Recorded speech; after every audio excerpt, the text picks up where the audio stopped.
Bienvenidos, ¿cómo están? Me alegra que me acompañen en este nuevo episodio. Yo soy Daniela y hoy día vamos a conversar de Poseidón, el dios Poseidón, que sería uno de los hermanos de Zeus. Él también fue hijo de Cronos y Rea y cuando nació su padre se lo tragó. Hay otras versiones en la mitología donde se cuenta que ni bien había nacido Poseidón, Cronos lo tiró al mar, o sea, lo tiró a las aguas, pero la parte más conocida es que igual fue tragado por su padre, ¿no? Y que luego Zeus logró salvarlo. Después de que Zeus venciera a Cronos y a los titanes y se repartiera el mundo con sus hermanos, pues a Poseidón se le dio, o sea, a Poseidón le tocó el reino del mar. Y se cuenta que a Poseidón no le gustó la idea de gobernar en el mar, en las aguas. Entonces comenzó a pelear por tener tierra, o sea, él quería tener tierra firme. Y peleó con Atenea. Él quería poseer el territorio de Atenas y de Trecene. Y para poder ganar Atenas hizo una competición con Atenea. Atenea llevó el árbol del olivo, hizo ese regalo a la población y Poseidón con su tridente él hizo una vertiente de agua salada que él había llevado a la población y cuando evaluaron los dos regalos encontraron que el regalo de Atenea era más útil y Poseidón perdió. Luego se estaba peleando con Hera por igual por el terreno, por Argos, y tampoco pudo hacerlo, o sea, no logró ganar el territorio. Entonces Poseidón, muy enojado al respecto, inundó estos territorios, o sea, inundó Trecene y me parece que secó Argos, ¿sí? Me parece que secó como el alrededor de Argos. Ahí en estas dos historias se demuestran que Poseidón no podía generar como estrategias que contemplaran un bienestar en los otros, quizás, sí, porque, por ejemplo, con Atenea también explica cómo se hace todo el cultivo de la oliva, del árbol del olivo, del aceite de oliva y todo esto, y cómo Atenea también había creado los instrumentos para que esto sucediese, entonces los atenienses consideraron que su regalo era más útil, porque Poseidón quizás pudo haber sido un poco más inteligente en este sentido y si hizo una vertiente de agua salada, él pudo haber dicho, yo les voy a enseñar lo que es el arte de la civicultura, algo así que estaba relacionado con su reino, sí, porque Atenea ya había creado también la tecnología para los pescadores. Y como se consideraba a Poseidón también que era el protector de los pescadores y de los marineros, entonces quizás él pudo haber enseñado algo así, pero no se le ocurrió. Esto quizás porque Poseidón lo podemos considerar como una energía mucho más primigenia, que él fue creado dentro de lo que sería la primera generación de los dioses olímpicos, ¿verdad? Entonces fue como el primer intento de los filósofos griegos de explicar lo que veían y lo que ellos veían quizás eran como estos arquetipos o energías mucho más grandes, más primordiales y más subjetivas, como sería el reino del mar, ¿sí? Porque en esos momentos no había como todo ese conocimiento de las profundidades del mar, por ejemplo, que había debajo del mar. Entonces, ya cuando los filósofos se ponen un poco a pensar en la segunda generación de los dioses olímpicos es cuando se dan cuenta de que hay arquetipos mucho más definidos, ¿sí? Porque Atenea viene a ser como la sobrina de Poseidón, claro, es la hija de Zeus. Entonces, a ese nivel de los dioses arquetípicos es que los filósofos griegos como que adquieren mayor claridad de cómo funcionaban estos arquetipos y cómo se movían estas energías. Entonces, podríamos atribuir también esa a la razón de que no se pudiese identificar muy bien la sabiduría de Poseidón. En relación a la mitología con Poseidón, pareciese que se lo mostrase como si fuese un dios completamente irracional, ¿sí? Está siempre colérico, siempre está vengándose y siempre está, pareciese, ¿cierto? Que está luchando contra aquello que no puede tener. Si él quería el poder, em, quería gobernar la tierra, quiso quitarle el poder a Zeus, pero perdió contra Zeus. Sin embargo, cuando analizamos la simbología de Poseidón, nos vamos a dar cuenta de algo interesante.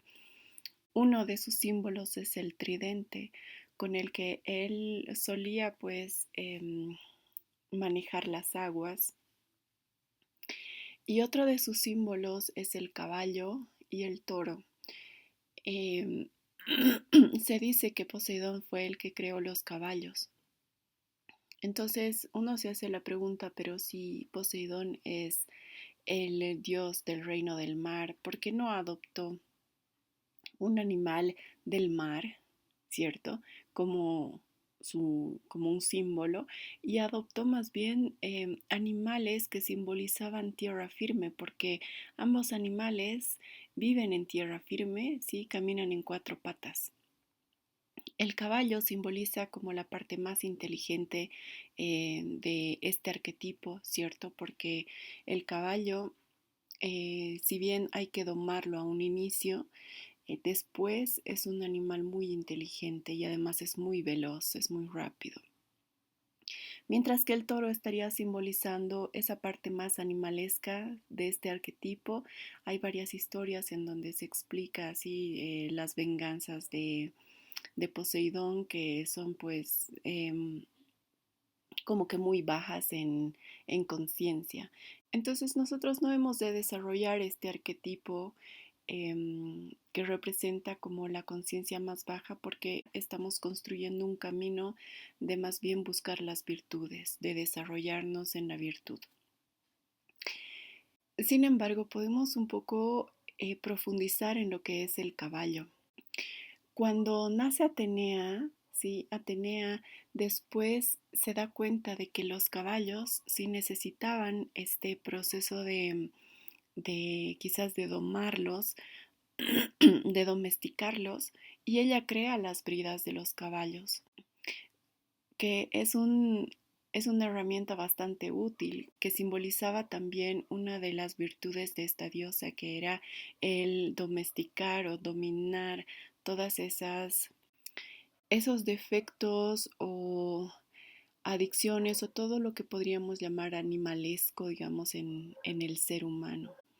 Y Poseidón utiliza el caballo también, demostrando esta virtud que él tenía, ¿sí? De ser estable en terrenos firmes, porque el caballo y todo lo que es estable, digamos, a nivel de los muebles, y nosotros comparamos un poco las cuatro patas del caballo, lo comparamos con una mesa, es estable porque tiene cuatro patas, una silla es estable porque tiene cuatro patas, todos nuestros muebles son estables porque tienen cuatro patas. Entonces, Poseidón simboliza esto, ¿sí? Yo más que todo lo hago como una analogía de sus aguas internas, ¿sí? Porque Poseidón obviamente se enojaba muy rápido, pero para haber sido el dios del reino del mar, él tuvo que cultivar algo que le hiciese ser el dios del reino del mar, ¿sí? Que le hiciese invencible. Y en todas las historias no vamos a encontrar que alguien lo vence en su terreno. O sea, nadie lo vence en su reino, nadie lo puede vencer en estas aguas movedizas. Lo que sí le sucede es que lo vencen en terreno firme, porque él no era muy capaz de crear estrategias, así como Atenea, ¿sí? Pero en su territorio nadie lo vencía. Y esto lo podemos encontrar también representado en la historia de Ulises, ¿sí? Prácticamente toda la Odisea se basa en la rabia y la venganza que sentía Poseidón hacia Ulises. Pero lo que sucede es que Ulises, al ir a la guerra de Troya, él fue muy apoyado por los dioses. Sí, Atenea fue quien realmente le apoyó a darle esa idea de crear este gran caballo, sí, con el que logran ganar la guerra. Y Ulises comienza a sentirse como muy prepotente y él simplemente hay una parte en donde dice, no, ya no necesito a los dioses, algo así. Y cuando está regresando a su casa, se encuentra pues con Polífemo, que es el hijo de Poseidón, y para escapar de él, porque Polífemo se los iba a comer a él y a su tripulación, entonces para escapar de él usa esta su astucia que tenía y lo daña en el ojo, lo vuelve ciego. Entonces Poseidón se molesta, pero también al darse cuenta de que Ulises se sentía así tan prepotente, entonces comienza pues a ponerle muchas pruebas así en el agua, porque todas las historias y las pruebas que atraviesa Ulises son en el mar. Entonces llegan tormentas y prácticamente hay momentos en donde se olvida que estaba regresando a su tierra y cosas así. Y Ulises viaja por todas partes, se encuentra con muchos monstruos, dioses y diosas, pero no podía encontrar cómo retornar a su casa. Hasta que en un momento de esos, él pues en una de las tormentas Ulises le dice, o sea, tú has ganado, o sea, ¿qué es lo que quieres de mí? Le pide, ¿no? Le pregunta a Poseidón. Y Poseidón le dice, o sea, yo quiero que entiendas, sí, que sin los dioses no eres nada, algo así le dice. Entonces Ulises ahí se da cuenta realmente de que, de como de las bendiciones que le estaban haciendo los dioses y reconoce que efectivamente gracias a los dioses fue que logró tantas cosas. Y cuando reconoce eso y le dice, sí, ok, tú ganaste, es cierto, o sea, reconoce eso, entonces Poseidón